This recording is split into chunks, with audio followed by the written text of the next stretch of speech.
इस प्रकृति के नियम को कोई पूजा पाठ, कर्मकांड, विधि विधान, यज्ञ हवन मिटा सकता है? हम जैसे कर्म करेंगे वैसा ही फल मिलेगा। घी ऊपर उठ पानी पर तैरने लगा।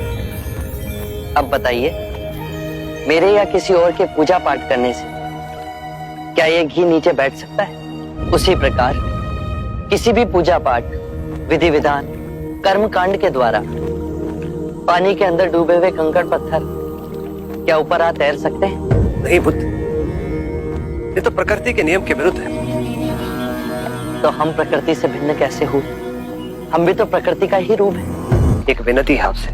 कहिए राजन। पिछले कई दिनों से मेरे स्वप्न में मेरे पिताश्री आ रहे हैं।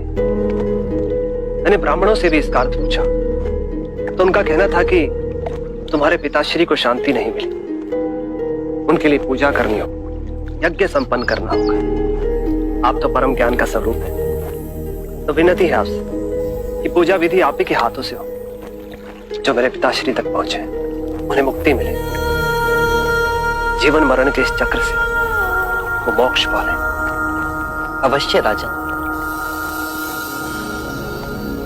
आप मिट्टी के 2 घड़े मंगवाइए, एक में घी भरवाइए और एक घड़े में कंकड़ पत्थर भरवाइए,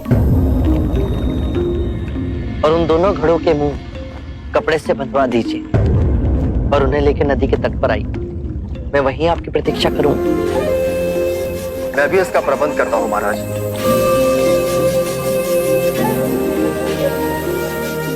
महाराज, अब आप इन दोनों घड़ों को पानी में डाल दीजिए।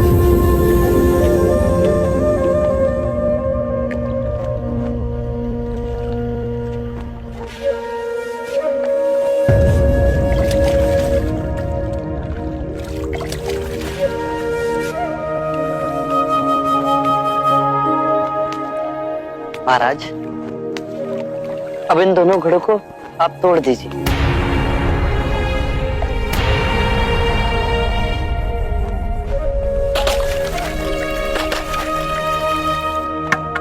महाराज, अब आप ध्यान से देखिए, घी ऊपर उठ पानी पर तैरने लगा।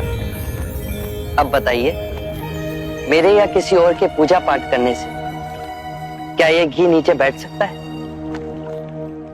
असंभव, ये तो घी का स्वभाव ही नहीं। सत्य कहा आप। उसी प्रकार किसी भी पूजा पाठ, विधि विधान, कर्म कांड के द्वारा पानी के अंदर डूबे हुए कंकड़ पत्थर क्या ऊपर आ तैर सकते हैं? नहीं बुद्ध, ये तो प्रकृति के नियम के विरुद्ध है। तो हम प्रकृति से भिन्न कैसे हुए? हम भी तो प्रकृति का ही रूप है। सत्य कहा बुद्ध। एक सत्य ये भी है राजन, यदि हमारे पूर्वजों ने अपने जीवन काल में कंकड़ पत्थर बोए, दुष्कर्म किए, तो वो स्वाभाविक ही कंकड़ पत्थर की तरह नीचे बैठ जाएंगे।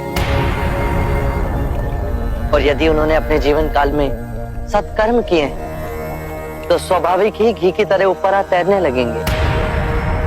जो बोएंगे वही काटेंगे। हम जैसे कर्म करेंगे वैसा ही फल मिलेगा। अब बताइए, इस प्रकृति के नियम को कोई पूजा पाठ, कर्मकांड, विधि विधान, यज्ञ हवन मिटा सकता है? राजन, मैं भी इसको नहीं बदल सकता। केवल अच्छे कर्म ही मनुष्य की मुक्ति का द्वार खोलेंगे। ये कैसी तलवार है आपके हाथ में, जो एक क्षण में सारे झूठ काट केवल ज्ञान को प्रकाशित करती है?